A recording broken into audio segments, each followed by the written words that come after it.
recording now. Just as a formality, can you tell me your name and your school site, where you're from? Yeah, Cesar Lopez, Apex Academy in Hollywood. All right, so here we go. Question number one. Like I said, take your time to answer them. Just answer them in complete sentences. Let's see here. What knowledge or skills from your experience with us stands out as something important to you? Well, the idea of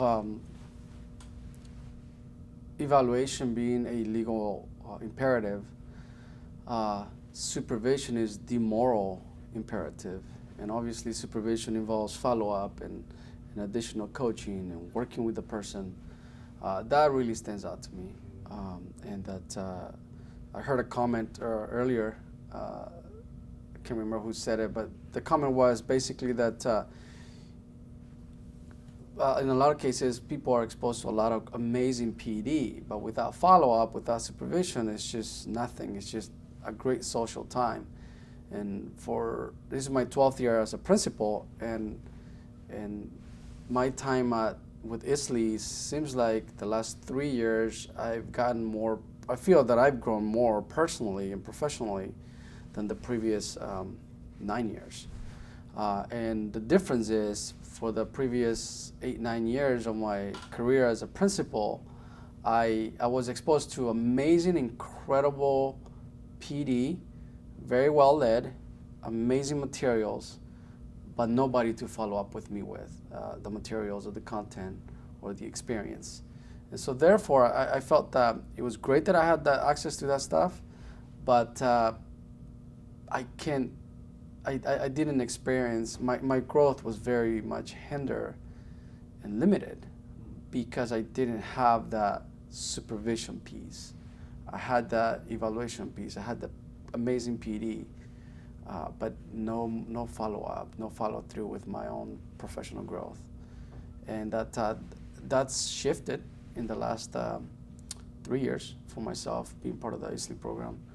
And because it's amazing content, incredible learning experiences, but then having that supervision piece, that follow through from the ISLE leadership staff, I think it's made a huge difference. I get you. That's awesome. Number two, you already answered it. What is that stands out? And you told me what stands out. So number three is a bit more specific. Think about the workshops that you've attended with this crowd. Share a story about something you tried and what happened. One of the things that we've tried differently this year, actually, it's been a process. We've been doing it over the last couple of years. And again, this goes back. Do me a favor, can you put your hand over the mic? Oh, yeah. Yeah, there you go. Much cool. more. So one of the issues that I struggled with as a leader was, again, preparing and doing great PDs, professional development experiences for the teachers. But I never really followed through and followed up with their own growth, their implementation of the experience of any content that I presented to them. So one of the things that we've been doing is removing ourselves, meaning myself as the director, as a principal, from leading the charge with new content, new programs or whatever, but really turning that over to the staff, to the natural leaders within our group. So it's been from me being 100% responsible for all the professional development for the school to now we have a team of about 6 people that are involved intimately with the development of any professional development we provide. And not only that, but now we added the follow-up to that professional development experience. And that is, I see the difference now. I mean, we're doing daily walkthroughs, but they're not just random daily classroom walkthroughs. They're tied specifically to the previous, or sometimes the same week's professional development content that we delivered. So it's very explicit, it's very direct, and there's support that is it's live and in real time, and that is something that I've personally never done. And in theory, everyone knows that yeah, you don't just present professional development experiences just to present them and then hope that people do it. but I never figured out a way to really implement it. And the reason why is because I was trying to do it all by myself.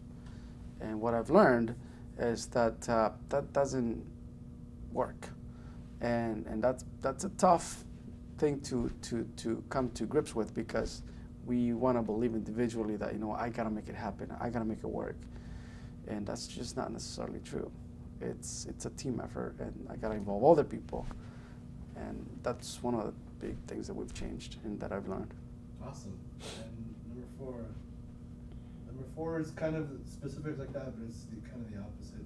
What have you learned from us in this program that was interesting and intriguing to you, but you haven't tried it? You haven't tried doing it yet.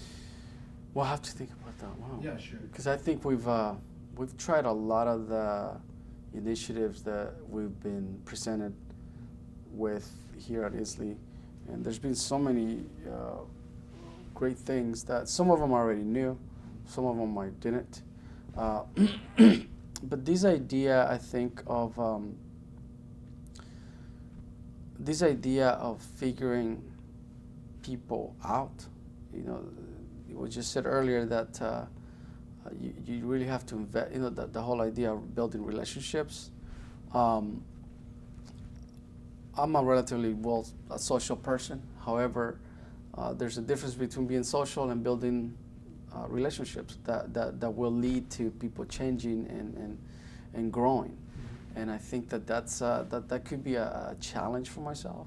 And I know that's one of the pillars. Building relationships is one of the pillars of the ISLE, the school leadership program, and that's one of the challenges that I'm personally working on. It's building those relationships with the individuals in the leadership team. Okay. Last question. It's kind of a follow-up to that.